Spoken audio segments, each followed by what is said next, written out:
Rent was due on the 3rd. It is now the 9th, and the budgeting app on her phone keeps pretending the math might change if she stares at it long enough. She's sitting on the edge of a mattress that came from her parents' garage, scrolling through the same bad news. Groceries came in $40 over what she had budgeted. The phone bill isn't bundled with anyone else's anymore, and the car has started making a noise that sounds like a small appliance losing hope. A friend texts about dinner, and for the first time in her life, saying yes means something else has to say no. Nothing dramatic happened to her. She isn't lazy. She has a job, a degree, decent intentions, and a calendar full of adult responsibilities she's mostly keeping up with. She just feels behind. Quietly, persistently behind. In a way she can't explain to anyone who didn't grow up the way she did, because she didn't grow up poor. She grew up comfortable, and comfortable childhoods teach you what normal is supposed to feel like, long before they teach you what normal costs. That is the high-income parenting trap.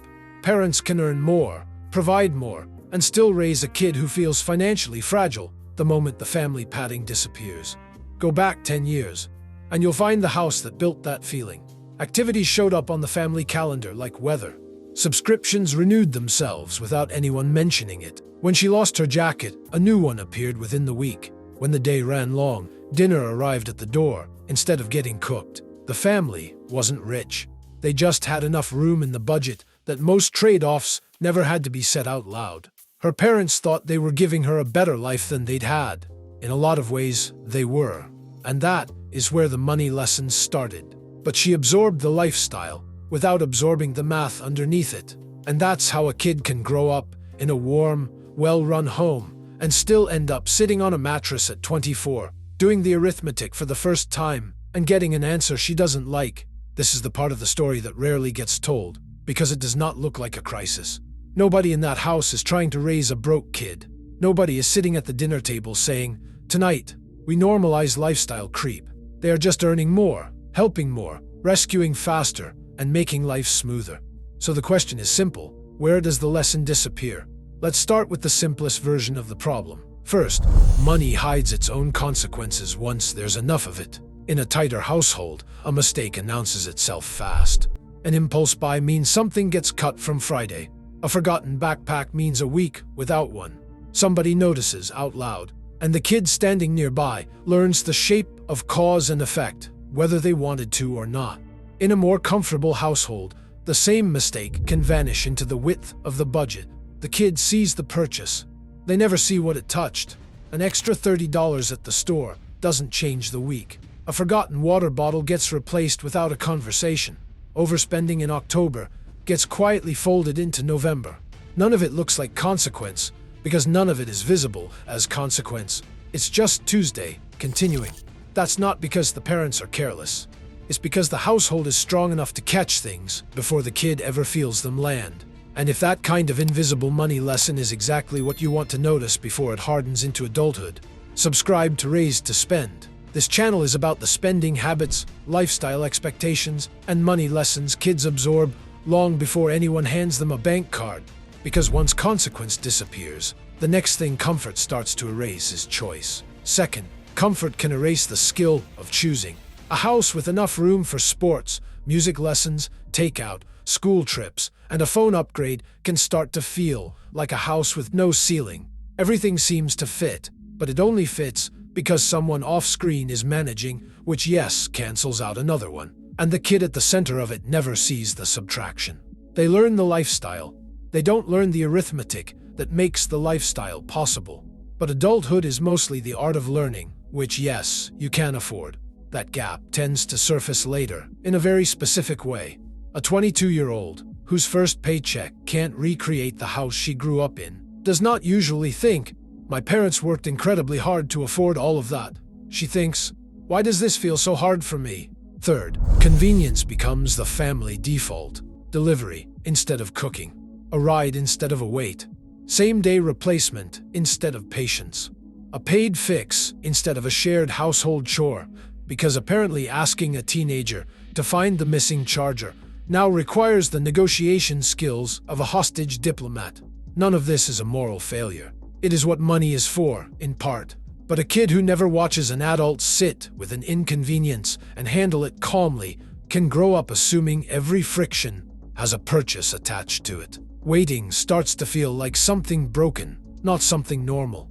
A 2025 National Debt Relief Survey found that roughly 6 in 10 American parents had gone into debt to provide for their children. That sounds dramatic until you picture the actual expenses: the activity fee, the birthday gift, the school trip, the team gear, the back-to-school list, the everyone else is going moment. It is strangely easy to file something under "for the kids," call it family spending, and stop reading the receipt. In the moment, it barely registers as debt. It is just the thing that lets you say yes and move on with the day. The kid gets the activity, the gift, the trip, or the gear. The parent gets the bill later. Fourth, parents can confuse access with education. And this is where it gets delicate, because access is genuinely good. Better schools, club sports, music lessons, a safe neighborhood, a summer program that opens a door nobody else's kid gets to walk through. None of that deserves an apology. Giving kids opportunity is not the problem. The risk is when opportunity arrives with no price tag, no trade-off, and no explanation. But access isn't the same thing as education. A kid can receive all of it: the lessons, the trips, the gear, without ever hearing what any of it cost, why the family chose it over something else, or how rare that kind of access actually is. A travel soccer season can run a family somewhere near $2,000 or $3,000 once you count fees, gear, hotels, and gas for the tournaments. The kid experiences that as Saturday. The parent experiences it as a decision made instead of a dozen other decisions. Opportunity handed over without context tends to calcify into entitlement. Opportunity handed over with even a little context tends to become something closer to gratitude, and eventually, responsibility. And that leads to the part adults have a name for, while kids usually experience it as normal life. Fifth, lifestyle creep becomes childhood culture. A slightly better phone every year, a slightly nicer room, one more streaming service, one more delivery habit, one more upgrade that shows up before the old thing is really finished. Kids do not experience any of that as a climb. They are not watching the graph. They are just living at whatever altitude the household happens to be at that year. They inherit the baseline, not the history behind it. The child may compare their starting line to their parents' middle chapter, and that baseline is the thing they'll carry out the door one day, whether or not they carry the income that funded it. Sixth, rescue becomes easier when the household can afford to make mistakes disappear. A lost jacket replaced, a forgotten project fixed the night before it's due, a bad purchase quietly absorbed, a phone screen repaired without a lecture. None of this is spoiling exactly. Most parents doing it would tell you they're just being kind, and often they're right to be.